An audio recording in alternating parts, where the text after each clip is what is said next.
ನಿಂತೋಗಿರೋ cinema ಬಗ್ಗೆ ಅಪ್ಡೇಟ್ನ ನೀವು ಕೇಳ್ತಾ ಇದ್ದೀರಾ. ಬೇಡ ಅಂದರೂ ಕೊಡ್ತಾ ಇದ್ದೀನಿ, ತಗೊಳ್ಳಿ. ಬಿಲ್ಲ ರಂಗ ಭಾಷಾ. ಇದು ಅನೂಪ್ ಭಂಡಾರಿ ಅವರ ಡೈರೆಕ್ಷನ್ನಲ್ಲಿ ಬರ್ತಾ ಇರೋ ಕಿಚ್ಚ ಸುದೀಪ್ ರವರ ಟಾಪ್ ಸಿನಿಮಾ ಅನೌನ್ಸ್ಮೆಂಟ್ ಆದಾಗ್ಲಿಂದ ಇರೋ ಹೈಪ್ ಇವಾಗಲೂ ಕೂಡ ಅದರ ಡಬಲ್ ಆಗಿದೆ. ಸಿನಿಮಾ ಇಂಡಸ್ಟ್ರಿಗಳಲ್ಲಿ ಹೈಪನ್ನು ಕ್ರಿಯೇಟ್ ಮಾಡೋ ಸಿನಿಮಾಗಳು ಸಾಕಷ್ಟಿದ್ದಾವೆ. ಆದರೆ ಈ ಸಿನಿಮಾ ಕ್ರಿಯೇಟ್ ಮಾಡಿರೋ ಹೈಪ್ ಬೇರೆ ಲೆವೆಲಲ್ಲಿದೆ. ಅದು ಇವತ್ತಿಗೂ ಕೂಡ ಅಷ್ಟೇ ವೆಯ್ಟೇಜನ್ನು ತಗೊಂಡಿದೆ. ಶಿವರಾತ್ರಿ ಹಬ್ಬಕ್ಕೆ ಬಿಲ್ಲ ರಂಗ ಭಾಷಾ ಸಿನಿಮಾಯಿಂದ ಅಪ್ಡೇಟ್ ಬರುತ್ತೆ ಅಂತ ಎಲ್ಲರೂ ವೆಯ್ಟ್ ಮಾಡ್ತಾ ಇದ್ವಿ. ಅಪ್ಡೇಟ್ ಕೊಡಬೇಕು ಅಂತ ಕೂಡ ಅನೂಪ್ ಭಂಡಾರಿ ಅವರು ರೆಡಿಯಾಗಿದ್ದರು. ಆದರೆ ಸದ್ಯಕ್ಕೆ ಸಿಕ್ಕಿರೋ ರೀಸನ್ ಕೇಳಿದ್ರೆ ಶಾಕಿಂಗ್ ಆಗುತ್ತೆ. ಈ ಸಿನಿಮಾನ ಬೇಗ ಶೂಟ್ ಮಾಡಿ ರಿಲೀಸ್ ಮಾಡಬೇಕು ಅನ್ನೋ ಉದ್ದೇಶದಲ್ಲಿ ಆ್ಯಕ್ಟರ್ ಮತ್ತು ಡೈರೆಕ್ಟರ್ ಇದ್ದಾರೆ.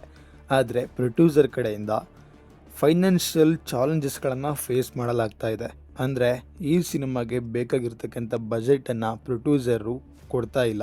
ಸೊ ಈ ರೀಸನಿಂದ ಈ ಸಿನಿಮಾ ತುಂಬಾ ಡಿಲೇ ಆಗ್ತಾ ಇದೆ.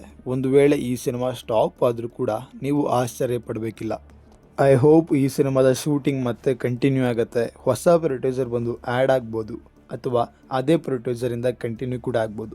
ಇಲ್ಲ ಕೋ ಪ್ರೊಡ್ಯೂಸರ್ ಆಗಿ ಸುದೀಪ್ ಅವರೇ ಈ ಸಿನಿಮಾ ಮೇಲೆ ಇನ್ವೆಸ್ಟ್ಮೆಂಟ್ ಮಾಡಿದ್ರೂ ಕೂಡ ಆಶ್ಚರ್ಯ ಪಡಬೇಕಿಲ್ಲ. ಒಂದು ವೇಳೆ ಈ ಸಿನಿಮಾ ಸ್ಟಾಪ್ ಆಯಿತು ಅಂದರೆ ಈವನ್ ಕಿಚ್ಚ 47 ಆಗಿ ಬೇರೆ ಸಿನಿಮಾ ಬರುತ್ತೆ. ಆಬ್ವಿಯಸ್ಲಿ ಮತ್ತೆ ನೀವು ಎಂಜಾಯ್ ಮಾಡ್ತೀರಾ.